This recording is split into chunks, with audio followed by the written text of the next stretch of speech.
Time management book के समय के सर्वश्रेष्ठ उपयोग का 28वां सिद्धांत है कि अगले दिन की योजना बनाकर अवचेतन मन की शक्ति का लाभ लें। इससे पहले हमने 27 सिद्धांत बता रखे हैं, उसे अपना ही देखो, प्लेलिस्ट का लिंक मिल जाएगा डिस्क्रिप्शन में, वहाँ से जाकर उसको देख सकते हैं। समय के सर्वश्रेष्ठ उपयोग का 30 सिद्धांत बताने वाले हैं, उसमें आपको 28वां सिद्धांत पर आ चुके हैं।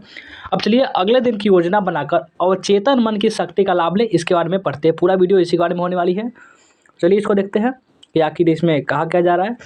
कि एक और जो जॉर्ज बर्नार्ड शॉ का एक कथन है, क्या कथन है चलिए इसको देखते हैं। बहुत प्यारा कथन है जॉर्ज बर्नार्ड शॉ का कि युवावस्था में मैंने देखा कि मेरे 10 में से 9 काम असफल हो जाते हैं। क्योंकि मैं जीवन में असफल नहीं होना चाहता था, इसलिए मैंने 10 गुना ज़्यादा काम किए। और आदर्श स्थिति तो यह कहती है कि आप अगले दिन की योजना एक दिन पहले रात को बना लें।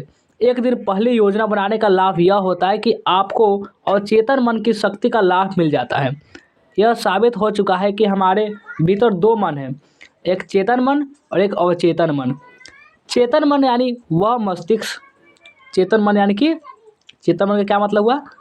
चेतन मन यानी कि वह मस्तिष्क जो सोचता है कि जिसके बारे में हम जागरूक होते हैं। दूसरी ओर हमारे भीतर एक अवचेतन मन भी होता है जो हमें दिखाई तो नहीं देता, लेकिन हमें जल्दी से और सही तरीके से काम पूरा करने के नए नए तरीके सुझा सकता है। और आगे देखते हैं।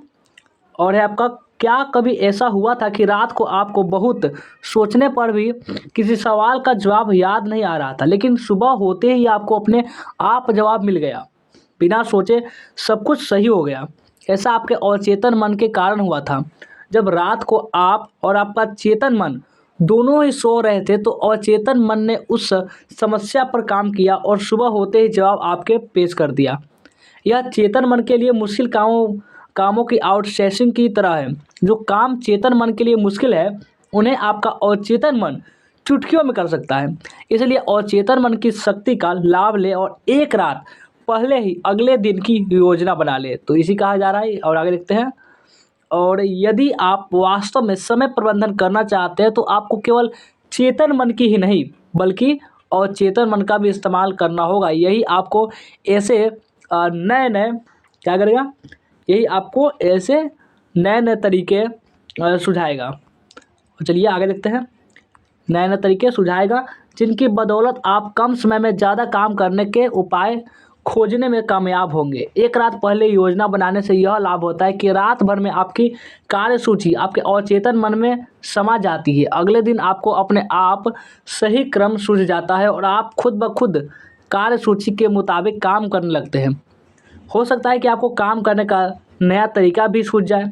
कई बार तो काम इसलिए अधूरा छूट जाता है क्योंकि हम काम के नहीं समय के संदर्भ में सोचते हैं। जैसे मैं यह काम 1 घंटे तक करूँगा, इससे बेहतर तरीका यह है कि मैं इस काम का एक हिस्सा आधे 1 घंटे में पूरा करूँगा। अब अगर यह हिस्सा 1.25 घंटे में निबटता है तो 1.25 घंटे तक काम करें। सिर्फ समय भरने के लिए काम करने के बारे में ना सोचें, काम पूरा निपटाने के बारे में सोचें कि काम कैसे इस काम को हम आगे निपटा सकते हैं, इसके बारे में सोचें। और एक नेपोलियन हिल का एक कथन है। नेपोलियन हिल का क्या कथन है कि मस्तिष्क जो सोच सकता है और जिसमें यकीन कर सकता है उसे यह हासिल भी कर सकता है। अगर वो सोच सकता है तो उसे निश्चित रूप से उसे हासिल भी कर सकता है। और इसका एक उदाहरण देखें। एक विद्यार्थी सोचता है मैं 1 घंटे तक गणित पढ़ूंगा। दूसरा विद्यार्थी सोचता है मैं 10 सवाल करूंगा।